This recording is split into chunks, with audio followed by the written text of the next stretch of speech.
కొడంగల్ పట్టణంలో 2.50 కోట్ల రూపాయలతో నూతన షాదీఖానా నిర్మాణానికి కాంగ్రెస్ నియోజకవర్గ ఇన్ఛార్జ్ తిరుపతి రెడ్డి బుధవారం అధికారులతో కలిసి శంకుస్థాపన నిర్వహించారు. ఈ సందర్భంగా ఆయన మాట్లాడుతూ మైనారిటీల అభ్యున్నతి కోసం ప్రభుత్వం కృషి చేస్తుందని తెలిపారు. సీఎం రేవంత్ రెడ్డి ప్రత్యేక చొరవతో కొడంగల్ను అన్ని విధాలుగా అభివృద్ధి చేయడం జరుగుతుందన్నారు. ఈ కార్యక్రమంలో కడ ప్రత్యేక అధికారి వెంకటరెడ్డి, మున్సిపల్ కమిషనర్ బాలరాం నాయక్, జిల్లా గ్రంథాలయ సంస్థ చైర్మన్ రాజేష్ రెడ్డి, మాజీ ఎంపీపీ ముద్దప్ప, దేశ్ముఖ్, కాంగ్రెస్ నాయకులు ఎండి యూసఫ్, నందారం, ప్రశాంత్, నయీం, ఆసిఫ్ ఖాన్, అష్ఫక్, సిపిఐ నాయకులు ఇందనూర్, బషీర్ తదితరులు పాల్గొన్నారు.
जमाने में तेलुगुदेशम पीरियड में अल्हम्दुलिल्लाह अल्लाह मुझे मौका दिया। उस टाइम भी जो उसके फाउंडेशन में भी था, उसके ओपनिंग में भी था।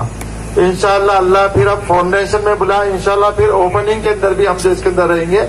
उस दिन भी अगर कोई पार्टी काम किए तो जब भी जो है हम ही काम किए हैं, इंशाल्लाह आइंदा आने वाले जमाने में भी हम ही काम किएंगे। लेकिन ऐसे मसाइल को बाजारों में बोलते हुए करके इसको हल्का मत कर लो। काम करना है, काम लेंगे। काम करने का से सीएम साहब तैयार है, सीएम साहब के भाई, हमारे आपके सबके बड़े भाई तिरुपति अन्ना भी तैयार है। अगर हम कुछ कह दें तो जो इमीडिएटली उसको कर रहे हैं। करीब जो इससे पहले 2300 के करीब हम मशीनें दिए और मशीनों का भी आ रहा, और ग्रेवार्स का भी जिस तरह का वो भी है। और जो है 8 मंडल हमारे ताल्लुक में बने, एक मंडल को 1 करोड़ रुपए का प्रोसीडिंग शादी खाने का वो भी हमारे पास आया। कोलंगल को 2.5 करोड़, बाकी के मंडलों को 1 करोड़ रुपए। ये भी देकर इस तरह से जो काम कर रहे हैं, उनका हम साथ देना, ये हमारी जिम्मेदारी है। लेकिन हम जो है काम करने वालों को छोड़कर नए काम करने वालों के पीछे बढ़ के जो कर रहे हैं वो चीज गलत है। मैं किसी पे ये नहीं कर रहा हूँ कि जो ఫౌండేషన్ చేయడం, దాంట్లో మరి కాడా ఆఫీసర్ వెంకటరెడ్డి గారు, పెద్దలు, వేదిక పైన ఉన్న పెద్దలందరికీ, ఇక్కడ ఉన్న మిత్రులందరికీ నాకు నమస్కారాలు. ఇప్పుడే యూసుఫ్ గారు చెప్పినట్లు అప్పుడు ఈ కాలనీ అందరికీ ఇండ్లు ఇచ్చేటప్పుడు సూర్యనారాయణ గారు ఎమ్మెల్యేగా ఉన్నప్పుడు నేను సర్పంచ్గా ఉన్నా. వాస్తవంగా ఆ రోజు వేరే ప్లాట్లు చేస్తే వాళ్ళకి రిక్వెస్ట్ చేసి యూసుఫ్ భాయ్ చెప్పినట్లు ఆ రోజు ఒక ఫంక్షన్ హాల్ కావాలని చెప్పి ఆయన కోరడం, మేమందరూ కలిసి ఆ రోజు ఫంక్షన్ హాల్ ఇక్కడనే ప్లేస్లో, ఇక్కడ ఇక్బాల్ గారు ఉన్నారు, గ్రామ పంచాయతీలో ఉండే ఆయనకు తెలిసి ఇక్కడనే, ఆయన ఇల్లు ఇక్కడనే పక్కనే, ఇదరి అయినా బాజు సామ్నే హై. సో దాని నుంచి ఆ రోజు ఎన్నో విధాలుగా మళ్ళీ మన ముఖ్యమంత్రి కావడం, పెద్దలు రేవంత్ రెడ్డి గారు దీన్ని ఆలోచన చేసి, మళ్ళీ ఇక్కడ ఉన్న ప్రశాంత్ గారు కానీ యూసుఫ్ గారు అందరు కలిసి ఆలోచన చేసి ఈరోజు 2,50,00,000 రూపాయలు దీనికి ఇవ్వడం, దీన్ని ఒక కాంపౌండ్ వాల్ చేసి చక్కగా 2 ఫ్లోర్లు షాదీఖానా నిర్మాణానికి శంకుస్థాపన కార్యక్రమానికి వచ్చేసినటువంటి పుర ప్రముఖులందరికీ మరియు ముఖ్యంగా మైనార్టీ సోదరులకు నా యొక్క హృదయపూర్వక నమస్కారాలు. అలాగే మీడియా మిత్రులకు కూడా నా యొక్క నమస్కారాలు. 15 సంవత్సరాల క్రితమే దీన్ని తీసేసి కొత్త ఫంక్షన్ హాల్ కట్టాలనేది రేవంత్ రెడ్డి గారి ఉద్దేశం. ఎన్నోసార్లు ప్రయత్నం చేసినాం, ఎన్నిసార్లు ఫైలు మరి ముఖ్యమంత్రి లెవెల్కు పోయినా కానీ అప్పుడు సాధ్యం కాలేదు. మరి ఈ రోజు మనమే ముఖ్యమంత్రి కాబట్టి మరి కాగితం పోగానే మరి సంతకం పెట్టి మరి 2.5 కోట్ల రూపాయలు మరి శాంక్షన్ ఇవ్వడం జరిగింది.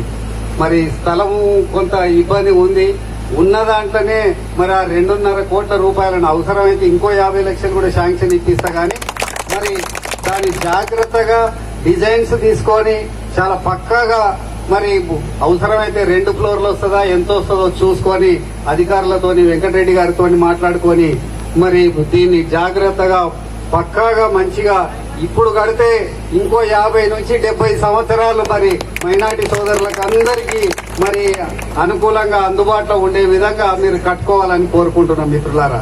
అదేవిధంగా ఈ కొడంగల్ నియోజకవర్గంలో 2009లో రేవంత్ రెడ్డి ఎమ్మెల్యే అయినప్పటి నుంచి మైనార్టీలకు ఎప్పుడు పిలిస్తే అప్పుడు ఎక్కడ ఏ అవసరం ఉన్నా గాని మరి మద్దూర్ల గాని, గుండుమల్ల గాని, కోస్గిల గాని, దుద్యాల గాని ఎక్కడ ఉన్నా గాని మరి శ్మశానాలకు కాంపౌండ్ వాల్స్ అన్ని మరి రేవంత్ రెడ్డి గారి ఆధ్వర్యంలోనే ఇచ్చినాం. మరి అదేవిధంగా కోస్గిలో కూడా మరి షాదీఖానా మరి రేవంత్ రెడ్డి గారే కట్టియడం జరిగింది. అందుకోసం ఎల్లవేళలా మరి కొడంగల్ టౌన్ లో కూడా మరి పెద్ద మసీద్ దగ్గర మరి షాపింగ్ కాంప్లెక్స్ కట్టివ్వడం జరిగింది. ఎందుకంటే షాపింగ్ కాంప్లెక్స్ కట్టిస్తే దాంట్లో వచ్చే కిరాయిలతోని మరి మసీద్కి ఏదైనా ఉపయోగం జరుగుతుంది అనే ఉద్దేశంతో మరి ఆ రోజు షాపింగ్ కాంప్లెక్స్ కూడా కట్టివ్వడం జరిగింది. మరి వీటన్నిటికీ మరి ఎప్పుడు యూసుఫ్ గాని, అక్కడ కోస్గిల ఆసిఫ్ గాని, వీళ్ళందరూ ఇక్కడ ఆసిఫ్ ఖాన్ వీళ్ళందరూ మరి ఎప్పుడు వారి వంతు వారి ప్రయత్నం వారు ఎప్పుడు ఏ అవసరం ఉన్నా గుర్తు చేసి ఎంబడిపడి మరి ఇవన్నీ చేయించుకోవడం జరిగింది. ఒకప్పుడు మనం కాగితం పట్టుకొని వాళ్ళ దగ్గరికి, ఈ మంత్రి దగ్గరికి, ఆ మంత్రి దగ్గరికి పోవాల్సిన అవసరం ఉండే. మరి ఈ రోజు మనం కాగితం పంపిస్తే మన ముఖ్యమంత్రి మీ ఎమ్మెల్యే గారు మీ నాయకుడు మరి సంతకం పెట్టి శాంక్షన్ ఇచ్చి పంపిస్తున్నాడు. కాబట్టి మీకు ఏ అవసరం ఉన్నా గాని మరి అదే విధంగా ఉర్దూ గారి పేరిట మరి కొడంగల్లో మరి 15 కోట్ల రూపాయలతోని మరి స్కిల్ డెవలప్మెంట్ తో సహా అన్ని మరి శాంక్షన్ కు దగ్గర ఉందనుకుంటా. మరి శాంక్షన్ కూడా అయిపోతుంది. 15 కోట్ల రూపాయలు వస్తే మరి బ్రహ్మాండంగా స్కిల్ సెంటర్ తో పాటు మరి ఉర్దూ గారు కూడా మనం నిర్మించుకుందాం. మరి అదే విధంగా మరి ఈ పనులన్నీ చేపించుకుంటున్నారు కానీ మరి మీరు ఎల్లప్పుడూ రేవంత్ రెడ్డి కుటుంబానికి, కాంగ్రెస్ పార్టీకి మరి మీరు ఎప్పుడూ చేయూతనిస్తూ మీరు రేవంత్ రెడ్డి గారు ఎంబడి ఉండాలని కోరుకుంటూ మీ అందరి దగ్గర సెలవు తీసుకుంటున్నాం మిత్రులారా.